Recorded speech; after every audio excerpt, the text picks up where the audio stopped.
शनिवार व्रत कथा। शनि साढ़े साथी, शनि ढैया, शनि दोस्त निवारण और शनि ग्रह शांति हेतु किया जाता है। ऐसा माना जाता है कि जिस पर वे कुपित हो जाते हैं उसके दुर्दिन शुरू हो जाते हैं। संसार में हर समस्या का समाधान है, पर शनि देव के क्रोध से पार पाने का कोई उपाय नहीं है। यही कारण है कि भक्ति से अधिक भय के कारण सारा संसार शनिदेव को पूजता है। यह व्रत करने से शनि जनित सभी दोषों का निवारण होता है। शनि ग्रह शांत होकर व्यक्ति के कष्ट दूर हो जाते हैं। पूजन विधि विधान। शनि व्रत शुक्ल पक्ष के प्रथम शनिवार से किया जा सकता है। सूर्योदय से पहले या अधिकतम प्रातः 9 बजे तक तांबे के कलश में जल में थोड़ी सी शक्कर और दूध मिलाकर पश्चिम दिशा में मुंह करके पीपल के पेड़ को अर्घ देना चाहिए। इस दिन नीले, बैगनी तथा काले रंग के वस्त्र धारण करने चाहिए। भोजन सूर्यास्त से 2 घंटे बाद करना चाहिए। व्रतों की संख्या 7, 19, 25, 33, 51 होनी चाहिए। खाने में नमक वर्जित रखें। मौन व्रत रखें तो श्रेष्ठ रहेगा। मछलियों को इस दिन दाना देना अति श्रेष्ठ है। लोहे की काले घोड़े की नाल की अंगूठी पहनना शुभ होता है। कम से कम एक ऐसा पौधा व्रत के दिन अपने हाथ से लगाएं जिस पर काले, नीले या बैगनी पुष्प आते हों। शनि व्रत के कुछ सीमा तक राहु दोष भी दूर हो जाता है। आकाश मंडल का अवलोकन शनि ग्रह को संतुलित करने में मदद करता है। ऋणग्रस्त व्यक्ति के लिए इस दिन काली गाय जिसके सींग न हो तथा जो बिन ब्याई हो को घास खिलाना अति शुभ माना जाता है। श्रेष्ठ रत्न विशेषज्ञ की राय से शनि रत्न नीलम मध्यमा उंगली या लाकेट में बनवाकर गले में धारण करना चाहिए। इस दिन बजरंग बली की आराधना तथा उनके सामने सरसों या तिल के तेल का दीपक पश्चिम दिशा में जलाना शुभ माना गया है। दीपक मिट्टी या फिर पीतल का श्रेष्ठ है। अंतिम व्रत के दिन उद्यापन में संक्षिप्त हवन करना श्रेष्ठ है। हवन में शमी वृक्ष की लकड़ी प्रयुक्त की जानी चाहिए। शनिवार व्रत कथा। राजा ने विक्रमादित्य से हार के बारे में पूछा तो उसने बताया कि उसके देखते ही देखते खूंटी ने हार को निगल लिया था। इस पर राजा ने क्रोधित होकर चोरी करने के अपराध में विक्रमादित्य के हाथ पांव काटने का आदेश दे दिया।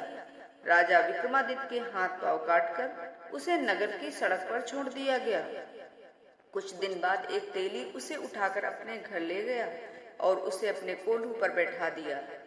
राजा आवाज देकर बैलों को हाँकता रहता। इस तरह तेली का बैल चलता रहता और राजा को भोजन मिलता रहता। शनि के प्रकोप की 7.5 पूरी होने पर वर्षा ऋतु आरंभ हुई।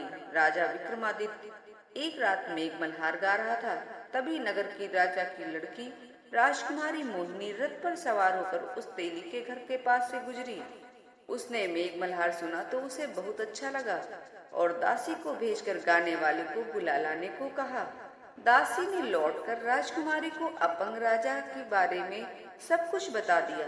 राजकुमारी उससे मेघमल्हार से बहुत मोहित हुई, अतः उसने सब कुछ जानकर भी अपंग राजा से विवाह करने का निश्चय कर लिया। राजकुमारी ने अपने माता पिता से जब यह बात कही तो वे हैरान रह गए। रानी ने मोहिनी को समझाया, बेटी तेरे भाग्य में तो राजा की रानी होना लिखा है, फिर तू उस अपंग से विवाह करके अपने पैर पर कुल्हाड़ी क्यों मार रही है। राजकुमारी ने जिद नहीं छोड़ी। अपनी जिद पूरी कराने के लिए उसने भोजन करना छोड़ दिया और प्राण त्याग देने का निश्चय कर लिया। आखिर राजा रानी को विवश होकर अपंग विक्रमादित्य से राजकुमारी का विवाह करना पड़ा। विवाह के बाद राजा विक्रमादित्य और राजकुमारी तेली के घर में रहने लगे।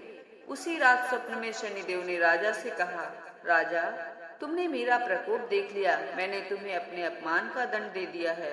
राजा ने शनिदेव से क्षमा करने को कहा और प्रार्थना की, हे शनिदेव, आपने जितना दुख मुझे दिया है अन्य किसी को मत देना। शनिदेव ने कुछ सोचकर कहा, राजा, मैं तुम्हारी प्रार्थना स्वीकार करता हूँ। जो कोई स्त्री मेरी पूजा करेगा, शनिवार को व्रत करके मेरी व्रत कथा सुनेगा, उस पर मेरी अनुकंपा बनी रहेगी। प्रातःकाल राजा विक्रमादित्य की नींद खुली तो अपने हाथ पांव देखकर राजा को बहुत खुशी हुई। उसने मन ही मन शनिदेव को प्रणाम किया। राजकुमारी भी राजा के हाथ पांव सही सलामत देखकर आश्चर्य में डूब गई। तब राजा विक्रमादित्य ने अपना परिचय देते हुए शनिदेव के प्रकोप की सारी कहानी सुनाई। सेठ को जब इस बात का पता चला तो दौड़ता हुआ तेली के घर पहुंचा और राजा के चरणों में गिरकर क्षमा मांगने लगा। राजा ने उसे क्षमा कर दिया क्योंकि यह सब तो शनिदेव के प्रकोप के कारण हुआ था। सेठ राजा को अपने घर ले गया और उसे भोजन कराया। भोजन करते समय वहां एक आश्चर्य घटना घटी। सब देखते देखते उस खूंटी ने हार उगल दिया। सेठ जी ने अपनी बेटी का विवाह भी राजा के साथ कर दिया और उसे स्वर्ण आभूषण धन आदि देकर राजा को विदा किया। राजा विक्रमादित्य राजकुमारी मोहिनी और सेठ की बेटी के साथ उज्जैनी पहुंचे तो वहां नगरवासियों ने हर्ष से उनका स्वागत किया। अगले दिन राजा विक्रमादित्य ने पूरे राज्य में घोषणा कराई कि शनिदेव सब देवों में सर्वश्रेष्ठ हैं। प्रत्येक स्त्री पुरुष शनिवार को उनका व्रत करे और व्रत कथा अवश्य सुने। राजा विक्रमादित्य की घोषणा से शनिदेव बहुत प्रसन्न हुए। शनिवार का व्रत करने और व्रत कथा सुनने के कारण सभी लोगों की मनोकामनाएं शनिदेव की अनुकंपा से पूरी होने लगी। सभी लोग आनंद पूर्वक रहने लगे। जो भी कोई स्त्री पुरुष शनिदेव भगवान की कथा सुनता है और व्रत करता है उसकी सभी मनोकामनाएं शनि भगवान अवश्य पूर्ण करते हैं। जय हो शनिदेव।